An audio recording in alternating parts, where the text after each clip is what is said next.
Welcome to Transformers, the podcast about how business people and policymakers are creating a sustainable future. I'm your host, Kai Embren.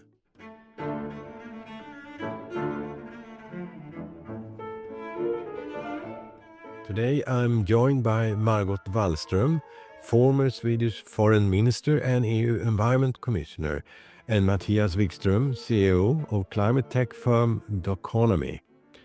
We are looking at the link between war and the environment and asking whether Europe can lead in building a greener, smarter military. If global militaries were a country, they have been the fourth largest emitter. In a time of rising conflict and climate risk, Europe's fossil fuel dependence is a threat on both fronts. Can renewables make defense stronger and the planet safer? Welcome, Margot and Mathias. Thank you. Thank you. Margot, Europe is increasingly understanding the importance of integrating climate and environmental consideration into security and defense strategies. How do you see the EU's role involving in greening the military sector, and what strategic motivation are driving the shift? I don't know if I can agree with you that this is happening increasingly, that there is a kind of general understanding of the need to green also the military investments and so on. I hope you're right, but I fear that there is too much of a rather short-sighted and one-eyed investment in the militarization, you might say, and this is where all our money is going at the moment. And to me, it appears rather blind. And I just listened to the Swedish news where these heavy investments that we are making at the moment, but instead they tend to move in a direction where they say, well, we must change the laws and the rules about taking care of the environment because we cannot afford that right now. We just have to, it has to happen much quicker, and we cannot make these impact assessments like before. So I fear that that's a victim instead. The environment becomes a victim of the militarization. But I know and I hope you're right that this is also kind of a movement and a shift in some quarters to realize that it is necessary to ensure that these investments are also kind of sustainable as much as possible. But the whole, I worry about this bigger picture of having this one-sided, almost blind investment in military equipment, and not so much in what used to be the first line of defense, that is the political and diplomatic tools and instruments that we have as well. And also that even, inventing new methods for defensive measures. And instead, countries are saying that we should break the conventions on a ban on anti-personnel landmines. They want to sort of reusing those methods. And that sounds just so crazy. Aren't we more innovative than that? To be able to come up with other sort of defense ideas. There is no sort of transparent, open debate about these things either. I mean, we know very little about the military investments. We just tend to sort of trust what they are saying, that the military threats are real, that we have to invest in a better defense, so we accept that.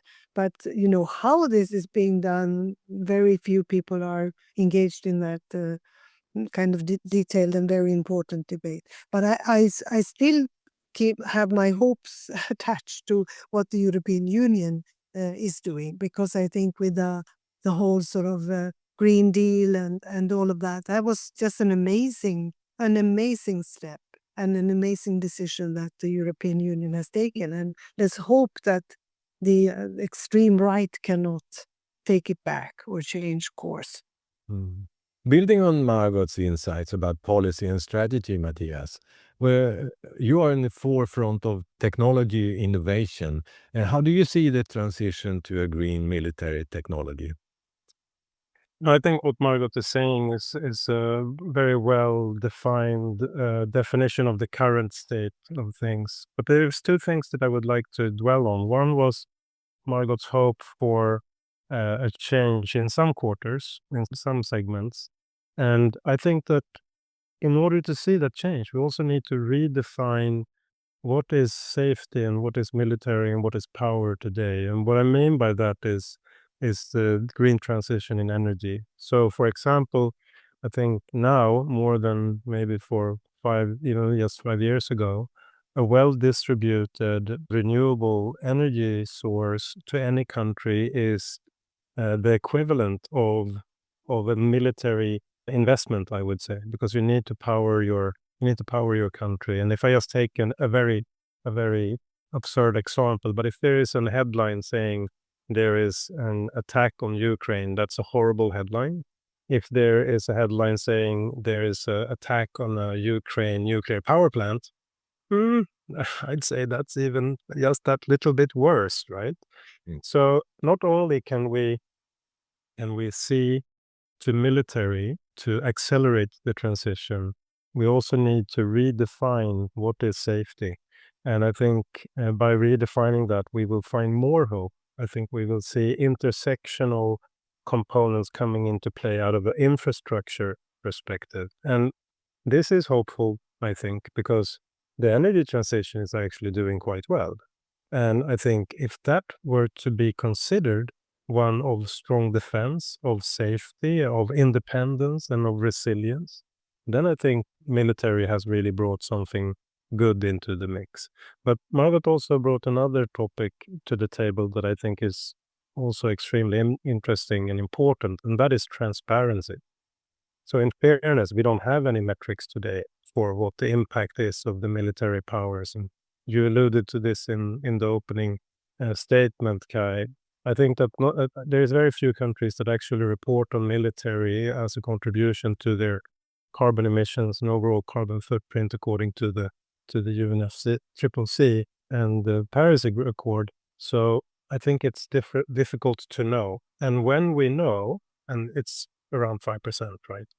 I think it's in Nature that the 2022 that they found out that only 10 of the armed forces across the 27 members of the EU see the needs of greenhouse gas mitigation, with only 7 having set explicit targets. Yeah, and I think that changes even more under pressure. So we can, of course, agree that it's important to calculate the greenhouse gas emissions for any activity, and military being one of those that we invest in out of a GDP perspective. I think it's quite substantial numbers. And as we all know, now we also have a populist perspective on increasing those numbers specifically in Europe. But I think that those numbers are also when military is not in play. So there is one carbon emissions consequence of military, there's another carbon emissions consequence of conflict and war. And I believe that it has been calculated that so far the Russia's attack and war on Ukraine is the equivalent of 3 to 4 mid-sized countries even per year. And we must remember that the transparency in these numbers are missing. So it's really a guessing game. And if you step away from that guessing game and look at it out of a more philosophical perspective, one can argue, can we even reach the transition targets that we need to see if we are so preoccupied with killing each other off?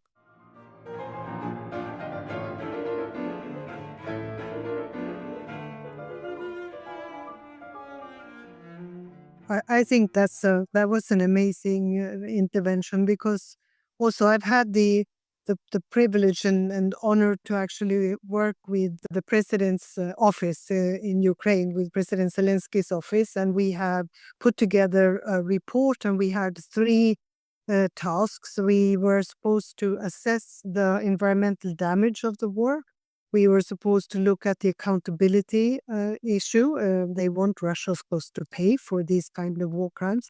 And thirdly, we were also supposed to come up with ideas about how to rebuild and reconstruct also Ukraine, and to make it a priority, in the midst of war, to talk about the environment. And the impact of the war on the environment is just totally historically unique and very, very important. And one of the issues that we actually also, of course, had to look at was exactly what you started by saying, Matthias, and that had to do with the attacks on nuclear facilities and the nuclear plants. And as you know, the Russians started by occupying Chernobyl and left it in disarray, and with even more damage to that place, and now also Zaporizhia. And of course, we understand that this potentially could be an enormous and even worse disaster than what we're seeing. And they also have calculated and tried to put figures and numbers and in terms of money to everything, all of these damages to the country, including also what kind of impact this has on the greenhouse gas emissions and on climate change. And you're right, saying that they looked at Belgium, for example. So as much as Belgium emits also comes from the war itself. So this is so important, and this very rarely is being discussed in open. And the same goes for another aspect of militarization, which has to do with corruption, money disappearing in the whole world, and business that has to do with weapons and militarization. So this is like the third biggest sector when it comes to corruption as well. And nobody wants to mention that in the context, because now they need all our support to just sort of use the budgetary means to produce and buy more weapons. So it's a difficult time. I think you're bringing, once again, a very important point, Margot, and that is the trust component. And this is going to sound very, very rude, and of course, everyone that dies or are wounded in conflict is a tragedy. But potentially, it's not the loss of human life that is the greatest complication of wars in modern day. It is probably the loss of trust. Trust in each other, that we can work together to resolve this tremendous challenge that we are facing in regards to the climate crisis, and trust in the institutions and the systems facilitating progress based on that said trust. And corruption, obviously, being an additional factor that comes into play. And I just want to reiterate, obviously, every life lost is one life too many. But out of a structural perspective and a systemic perspective, the trust in each other and the trust in the counterparty, the trust in the institution that facilitates progress is potentially in another way an even greater loss. So the truth and the trust are among the first victims of war, as is being said. So that's true. It's not only the truth, but also the trust is being lost.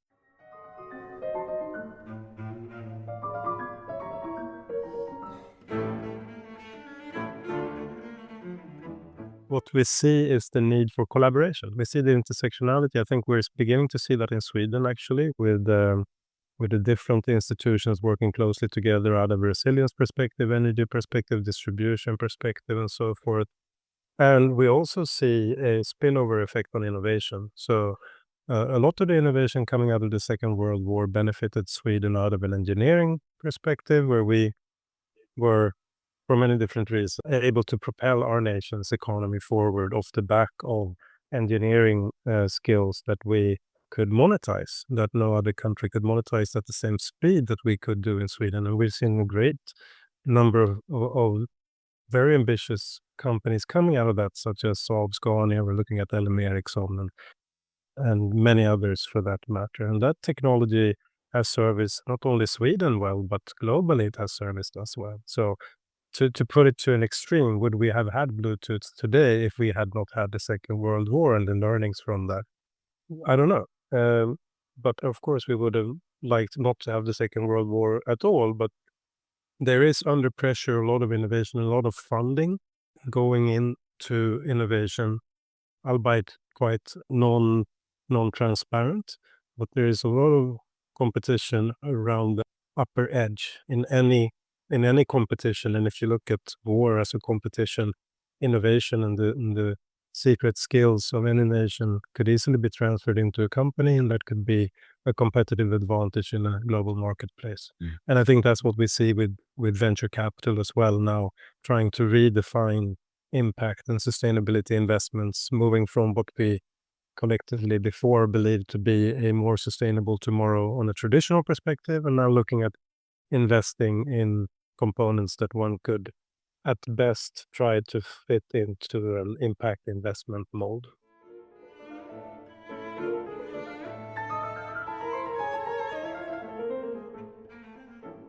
Now, you mentioned also the role of the Green Deal, that is something that could be used for developing in some of the direction to drive change. But yeah, and considering the technology advance that Mathias mentioned, what policy or reforms are needed with the EU and NATO to accelerate adaptation of green defense practice? I mean, what they say here and what I hear in my own country, since we are the sort of the newest member of NATO, is that, all right, you will have to now think about the transport policy. You have to improve the quality of your roads and railways and what have you. And of course, most people would say, so it took a NATO membership to actually get the government to accept that the roads have to be improved and the railways and the trains have to move on time and so on.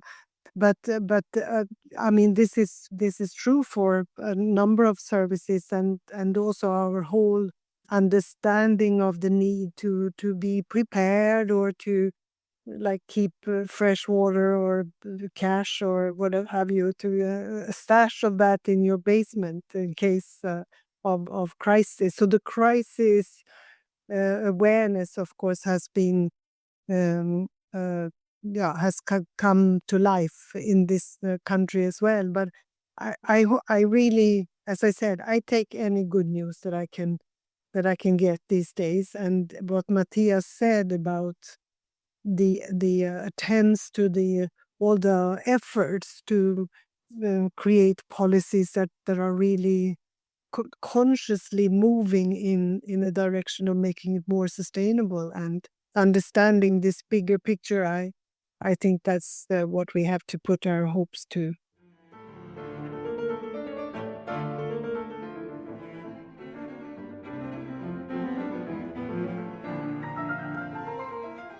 When we see the numbers of money that will be on the table for defense in the coming days, then you wonder if a nation not are prepared to measure the greenhouse gases, and the investment may not go for a greener military.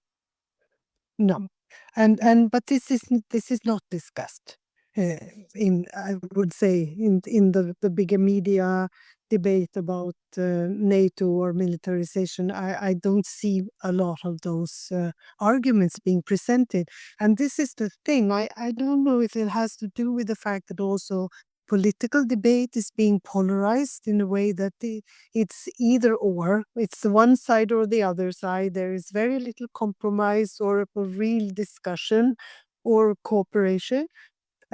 And this, so that's the thing, that we are very one-sided. And then it's really about what I mentioned at the beginning, the short term versus the long term.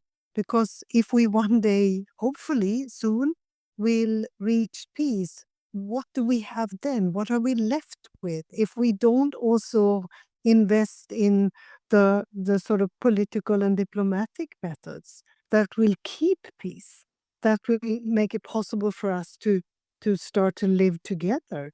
So it is really a mindset that has to change, and also the practical policies that will have to go with it. I completely agree with Margot in the sense that we need to get better at creating peace that does not generate new wars. So we're looking at Gaza and Ukraine, and we can, of course, backtrack that into other conflicts over the history of mankind. So we need to be better at creating lasting peace. That's one thing, but I think on that we can all agree. What I think is fundamentally challenging to me is that I had a conversation working at the economy. We tried to bring transparency bottom up so that every individual, every citizen, coming back to the Green Deal and Frans Timmermans' 4 pillars. So one pillar is citizen activation. For us, citizen activation is a lot about knowing cause and effect, knowing the consequences of your action, and an educated citizen is likely to consume better decisions from their political leaders as well. So to me, it all comes together. But on that transparency side, I had a conversation with Christopher, who's the CEO of Climeworks, and Climeworks is a direct air carbon capturing company that sucks CO2 emissions out of the atmosphere. Now, that sounds like, magic.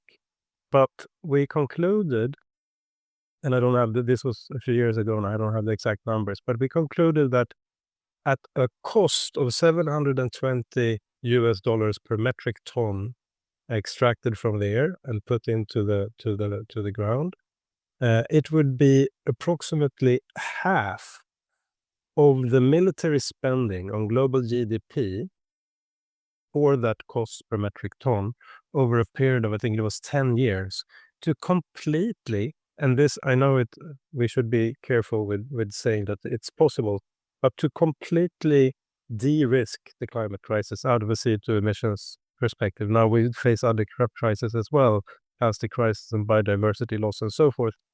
But if we have the price for it, we have the metrics for this change, and still we're not doing it. So my hope, and to your comment on my article, Kai, my hope is that we will see technology, both hardware and software, developed in order to protect life directly from a threat from another human, into also protecting us as a community from the problem that we have created with the climate crisis. We just need to prioritize it in the right way. And that's where I'm a little bit challenged.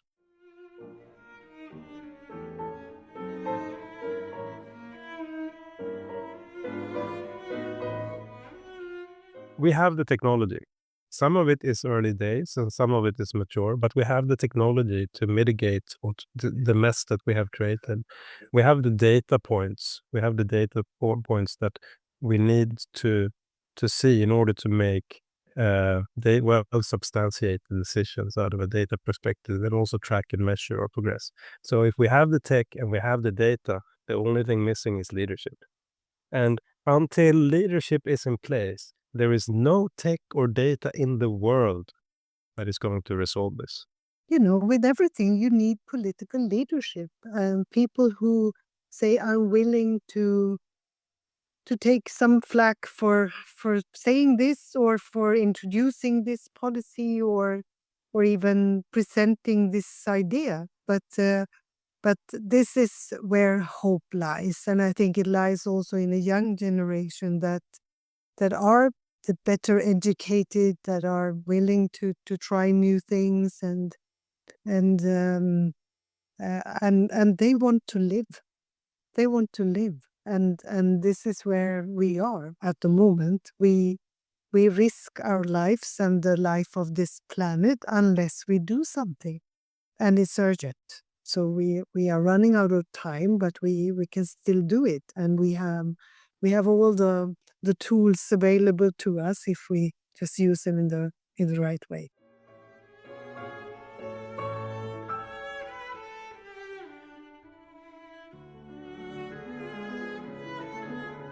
But to wrap up this, if there is one piece of advice or insights you like to say when you talk about policymakers, military leaders, and the general public, to take away from today's discussion about Europe's journey towards a more sustainable and secure future, what would it be?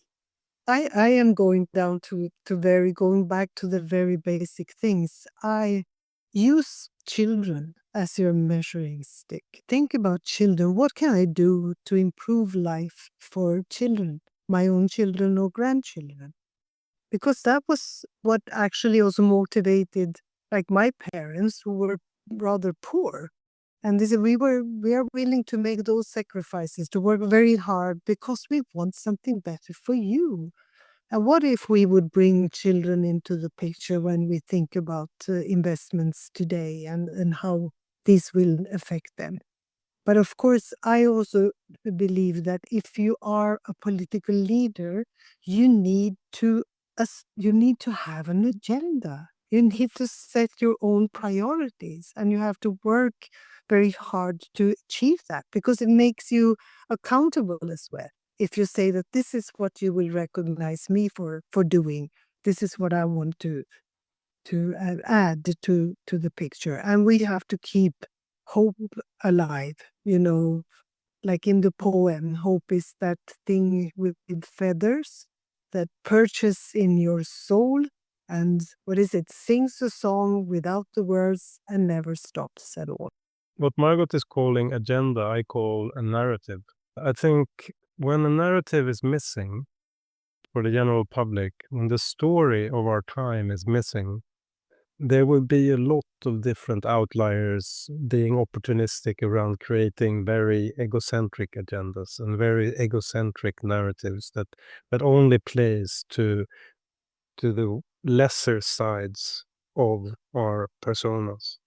I think when we as mankind step up for each other, that's when we can create not only change in the direct short term, but also over time. And I think that narrative and the agenda for the political landscape or the narrative for the commercial landscape today, unfortunately, is missing, and we need stronger voices for that. But I agree, the 7-generation kind of principle for decision making would have not put us in this mess to begin with. So obviously there is lots to learn. I just hope that we will have the time frame it calls for to learn fast enough. And when I look at I'm coming out of my daughter graduated from high school yesterday. My son graduated from secondary school today. And when I see the energy and the bounce, in their steps and their commitment and engagement to world topics, that was far more intense than it ever was when I was a kid growing up. Yeah. They really do care. They care because it matters, And I think if you want to know where this world is leading, you should either speak with very old people or with very young people, because everyone in the middle are driven by their vested interests. So if you want to get the best sides out of humanity, speak to a child or an elderly person, draw your own conclusion, and support that narrative. So, thank you, Margot and Mathias, for sharing your expertise and thoughts and inspiring us to think about the future of military innovation and climate leadership.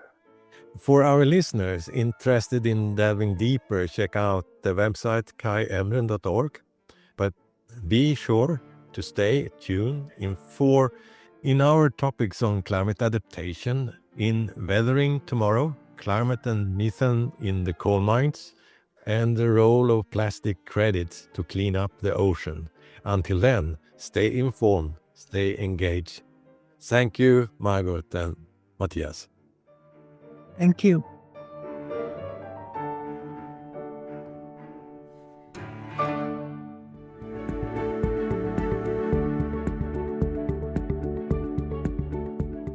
I'm Kai Embren. Follow me on Twitter and LinkedIn, where I will be announcing the future guests to this podcast. And you can expect about 2 programs a month. And each guest has a unique story of making business and society sustainable. So find out more. Visit my homepage, kaiembren.org. Thank you for listening.